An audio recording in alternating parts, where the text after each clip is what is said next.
پھر دھیرے دھیرے آصف کا برتاؤ بھی بدلنے لگا۔ اس کی وجہ صرف یہ تھی کہ جب وہ گھر آتا تو اس کی ماں شازیہ کے بارے میں بتاتی کہ آج اس نے یہ کہا وہ کہا۔ ایک بار آصف نے ان کا جھگڑا آنکھوں سے دیکھ لیا۔ آصف کا برتاؤ اسے اندر ہی اندر کھائے جا رہا تھا، لیکن ہونٹ سلے ہوئے تھے۔ وہ اپنے اندر کے شور کو دبانے کے لیے اپنے ہونٹوں پر جھوٹی مسکان سجا رکھتی تھی اور اپنے اندر اٹھتے طوفان کا گلا گھونٹتی رہتی۔ یہی خاموشی تو آصف اور شازیہ کے بیچ درار بن کر دیوار بن گئی۔ وہ احساس کی ہر بات پر خاموش رہی۔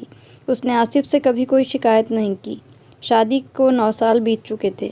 اس دوران شازیہ اور آصف کے بیچ اتنا فاصلہ ہو گیا تھا کہ جس کو ختم کرنا ناممکن ہو گیا تھا۔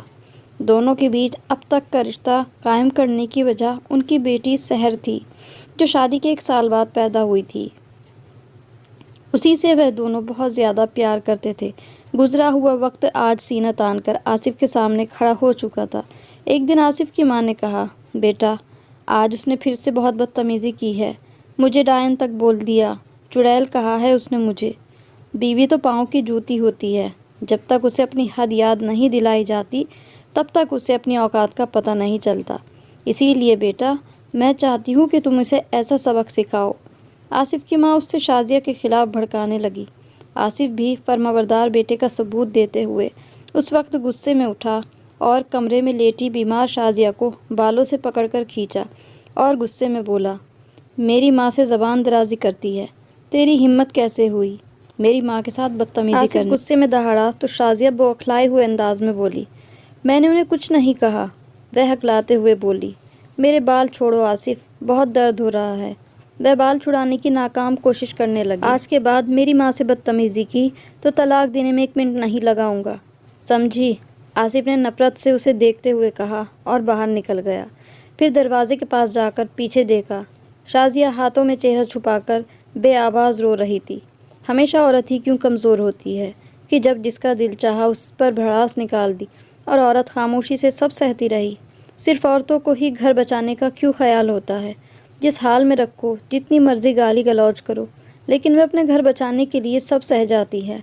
ہونٹوں کو ایسے سی لیتی ہے جیسے کچھ ہوا ہی نہیں، چہرے پر مسکان سجا کر اندر کے اٹھتے طوفان کو اندر ہی چھپائے رکھتی ہے۔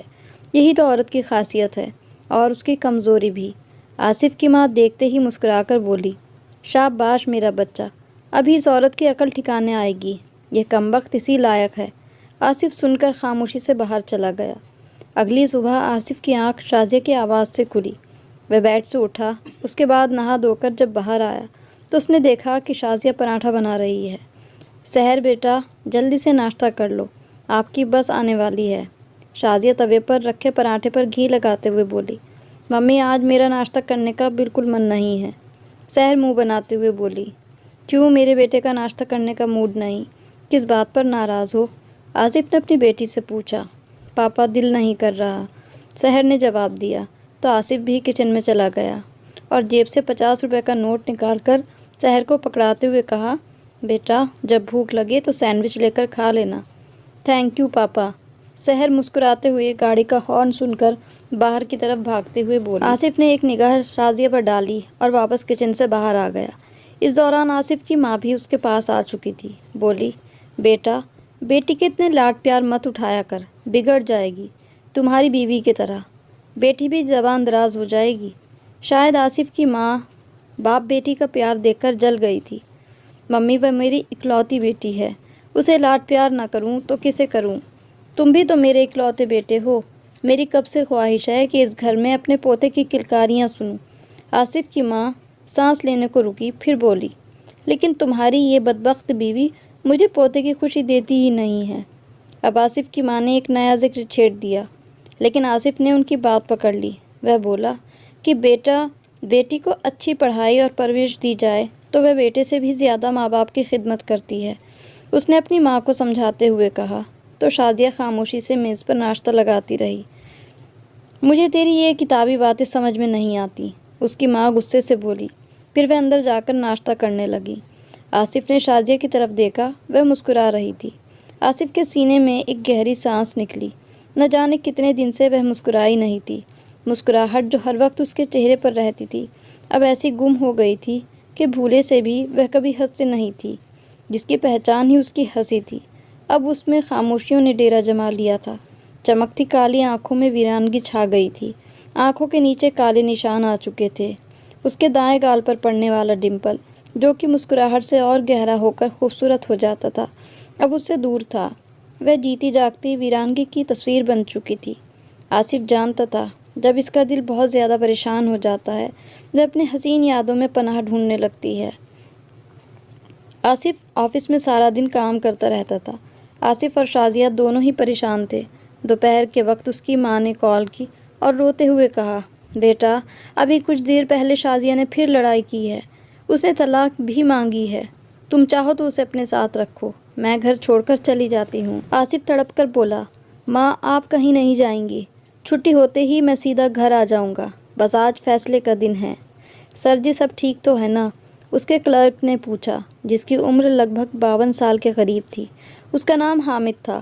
وہ ایک بہت اچھا انسان تھا۔ آصف نے اسے اپنی ساری بات بتائی۔ اب آپ مجھے مشورہ دیں کہ میں کیا کروں؟ آصف نے ماتھے میں بل ڈال کر اس سے پوچھا۔ وہ ٹھہرے ہوئے لہجے میں بولا، سر آپ بس صبر سے کام لیں، خدا بہتر کرے گا۔ باقی اتنا یاد رکھیے، تالی کبھی ایک ہاتھ سے نہیں بچتی، کچھ قصور آپ کی ماں کے بھی ہوں گے۔ آصف نے گہری سانس لی اور باقی کا کام نپٹانے لگا۔ شازیہ کچن کا سارا کام سمیٹ کر لان میں بیٹھی آصف کا انتظار کر رہی تھی۔ شادی کے بعد اس کی عادت میں یہ بات شامل ہو گئی تھی، جب تک وہ آصف کو کھانا نہ کھلا لیتی تب تک خود بھی بھوکی رہتی، چاہے صبح سے شام ہو جائے، اور آصف ہمیشہ اس کے پیار کو جوتے کی نوک پر رکھتا۔ گاڑی کا ہارن سن کر بھاگ کر شازیہ نے گیٹ کھولا۔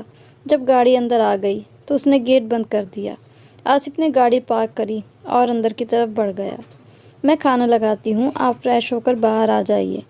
آصف کمرے میں گیا تو وہ پیچھے سے آ کر بولی، نہیں میں کھانا کھا کر آیا ہوں، اور تمہیں کتنی بار کہا ہے کہ آتے ہی مجھے اپنی منحوس شکل مت دکھایا کرو، جاؤ دفع ہو جاؤ یہاں سے۔ آصف نے بے حسی کی انتہا کرتے ہوئے کہا اور فریش ہونے چلا گیا۔ پھر جاتے جاتے اچانک پلٹا اور اس سے کہنے لگا، ہاں سنو، میں نے طلاق کے لیے ایک وکیل سے بات کی ہے، وہ جلدی ہی کاغذات تیار کر دے گا۔ مجھے ماں نے بتا دیا ہے کہ تمہیں طلاق چاہیے۔ یہ سن کر وہ جیسے کسی گہرے کنویں میں گرتی چلی گئی۔ وہ آنکھوں سے بہتے پانی کو مشکل سے روکتے ہوئے کمرے سے باہر نکل گئی۔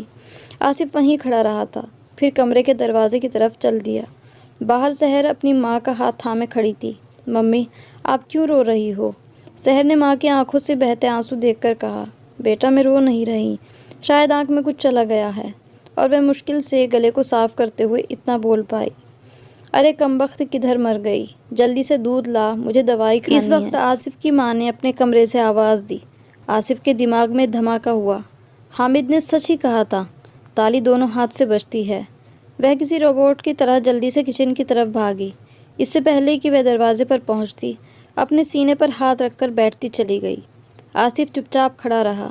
پھر آصف نے پلٹ کر دیکھا کہ اس کی ماں کمرے کے دروازے پر کھڑی ادھر ادھر دیکھ رہی تھی۔ پھر وہ واپس چلی گئی۔ شازیہ جیسے تیسے اٹھی، پھر واٹر کولر سے پانی کا گلاس بھرنے لگی، جو ہاتھ سے پھسل کر زمین پر ٹکڑوں کی شکل میں بکھر گیا۔ اس کے ساتھ ہی وہ بھی زمین پر گر گئی۔ سحر بھاگ کر آئی۔ ماں کو گرا دیکھ کر اس نے آصف کو آواز دی۔ آصف بھاگ کر اس کے پاس گیا اور برآمدے میں پڑی چارپائی پر شازیہ کو لٹا دیا۔ پھر آصف فریج کی طرف دوڑا، لیکن جب ماں کے کمرے کے دروازے پر پہنچا تو رک گیا۔ اس کی وجہ اس کی ماں کی وہ ہنسی تھی۔ رابعہ، تم بھی دعا کرو کہ وہ مر جائے، اگر بچ بھی گئی تو پھر بھی میری باتوں میں آ کر آصف اسے طلاق دینے کا فیصلہ کر چکا ہے۔ کمرے سے آئی ہوئی آواز سے آصف کے ہوش اڑ گئے تھے۔ وہ فون پر بات کر رہی تھی۔ پاپا پاپا، سحر کے پکارنے پر اس کا جسم جیسے حرکت کرنے لگا۔ آصف اپنی ماں کو بہت کچھ کہنا چاہتا تھا، لیکن ابھی اسے شازیہ کی فکر تھی۔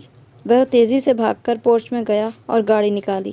اس نے گاڑی میں شازیہ کو ڈالا اور پھر اسپتال کی طرف چل پڑا۔ ڈرائیونگ کرتے وقت اس کا دماغ پھٹ رہا تھا۔ کل شام والا جھگڑا اسے یاد آنے لگا۔ تمہیں میں نے کتنی بار کہا ہے میرے سامنے زیادہ بولا مت کرو، لیکن تم پر تو کوئی اثر ہوتا ہی نہیں ہے۔ وہ گزرتے وقت کے ساتھ پہلے دن سے ہی خاموشیوں کی گہرائیوں میں اترتی رہی۔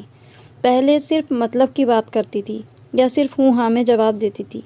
منحوس جب سے اس گھر میں آئی ہے، اس وقت سے ہمارے سروں پر منحوسیت کے سائے لہرا رہے ہیں، پتہ نہیں کب جان چھوٹے گی۔ آصف کی ماں زہر بھری نگاہ اس پر ڈالتے ہوئے بولتی اور اس کی آنکھوں میں پانی کے ستارے جھلملانے لگتے۔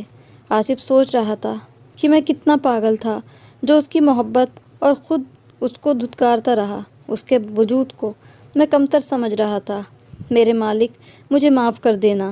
میں اپنی ماں کی بتائی باتوں پر آنکھیں بند کر کے یقین کرتا رہا۔ پتہ نہیں میری عقل کہاں چلی گئی تھی جو شازیہ کے آنکھوں کے آنسو کی سچائی پر یقین نہ کر سکا۔ کتنی آسانی سے اپنی ماں کی باتوں میں آتا رہا۔ ڈاکٹر صاحب، اب شازیہ کیسی ہے؟ اسے ہوش آ گیا۔ اب تو 2 گھنٹے بیت چکے ہیں نا، وہ ٹھیک تو ہو جائے گی۔ آصف ڈاکٹر کے پاس گیا اور بےتابی سے پوچھا، حوصلہ رکھیے مسٹر، تھوڑی دیر بعد انہیں ہوش آ جائے گا۔ ان کی حالت اب کافی بہتر ہے۔ فی الحال مریض ابھی دوائیوں کے اثر میں ہیں۔ انہیں پینک اٹیک آیا تھا۔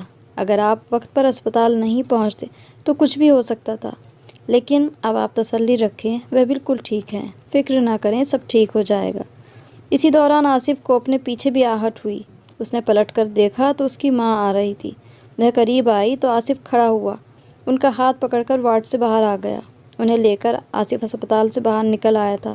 پھر آصف ٹھہرے ہوئے لہجے میں بولا، ماں، آپ یہاں سے چلی جاؤ۔ آپ سمجھ لینا، ہم لوگ آپ کے لیے مر گئے ہیں۔ آپ کو اپنا گھر مبارک ہو۔ ہم اب اس گھر میں کبھی نہیں آئیں گے۔ اب آپ جا سکتی ہیں۔ بیٹا، یہ کیا کہہ رہے ہو تم؟ اس چڑیل کی باتوں میں آ گئے ہو جو تمہیں مجھ سے دور کر رہی ہے۔ میں اسے زندہ نہیں چھوڑوں گی۔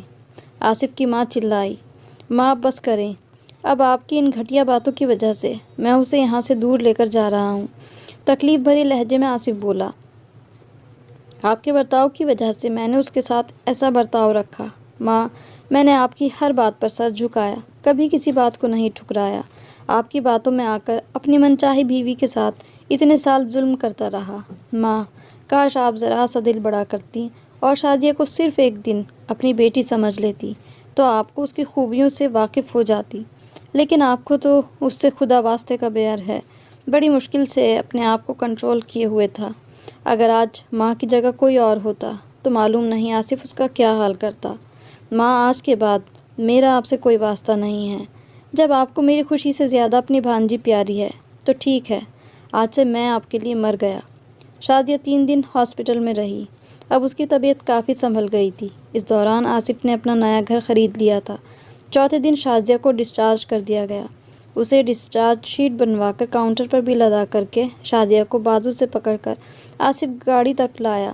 گاڑی گھر کے راستے سے بجائے دوسری طرف دیکھ کر شازیہ کھوئے ہوئے انداز میں بولی، یہ راستہ گھر کی طرف تو نہیں جاتا۔ آصف نے گاڑی کا اسٹیئرنگ گھماتے ہوئے موڑ کاٹا۔ شازیہ، ہم اپنے گھر جا رہے ہیں جہاں پر ہر طرف خوشیاں ہوں گی۔ آصف نے سکون سے جواب دیا۔ کون سے گھر؟ شازیہ کی الجھن اور بڑھ گئی۔ میں نے نیا اپارٹمنٹ خرید لیا ہے، ہم وہیں رہیں گے۔ اب کبھی میں واپس اس گھر میں نہیں جاؤں گا، ورنہ مجھے تمہارے ساتھ کی گئی زیادتیاں مار ڈالیں گی۔ اس کی بات سن کر ایک دم سے گھبرا کر شازیہ بولی، پلیز بھول جائیے، جو بھی ہوا ایک غلط فہمی کی وجہ سے ہوا۔ اب ایسی کوئی غلط فہمی ہمارے بیچ نہیں بن پائے گی۔ شازیہ پھر بولی، پلیز اپنے گھر چلیے، ماں پریشان ہو رہی ہوں گی۔ انہیں جب میری خوشیاں پیاری نہیں تو میں کیسے ان کی پریشانی کا خیال کروں؟ میں اس بارے میں بات نہیں کرنا چاہتا۔ آصف مضبوط لہجے میں بولا۔ اسی بحث میں گاڑی فلیٹ تک پہنچ گئی۔ سحر کو اپارٹمنٹ بہت پسند آیا تھا۔ ابھی ایک دن ہی گزرا تھا کہ اس کی ماں کی کال آ گئی۔ شازیہ نے فون آصف کی طرف بڑھا کر کہا، پلیز میری خاطر میری تائی سمجھ کر بات کر لیجیے۔ آصف نے نہ چاہتے ہوئے بھی فون پکڑ لیا۔ دوسری طرف ماں روتے ہوئے کہہ رہی تھی، گھر آ جاؤ بیٹا۔ میں جان گئی ہوں کہ وہ بہت سلجھی ہوئی بچی ہے۔ میں نے اس کے ساتھ بہت ظلم کیا ہے۔ میں نے اتنے سال تمہارا دل خراب کیا تاکہ تم اسے چھوڑ دو، لیکن سچ میں اس نے ثابت کر دیا وہ میری بہت اچھی بہو ہے۔ بیٹا گھر آ جاؤ، یہ گھر سونا ہے تمہارے بغیر۔ کون ہے میرا تمہارے اور شازیہ اور سحر کے علاوہ؟ اور آصف شازیہ کی طرف دیکھ رہا تھا۔ شازیہ نے آصف سے منتیں کی، پلیز ہم گھر چلتے ہیں، اس طرح ماں کو اکیلا چھوڑنا ٹھیک نہیں ہے۔ اور یوں وہ تینوں اپنے گھر چلے گئے، اپنی ماں کے پاس۔ آصف کی ماں کو اب احساس ہو چکا تھا کہ وہ کتنا بڑا ظلم کر رہی تھی بہو کے ساتھ، لیکن کوئی بات نہیں، دیر آئے درست آئے۔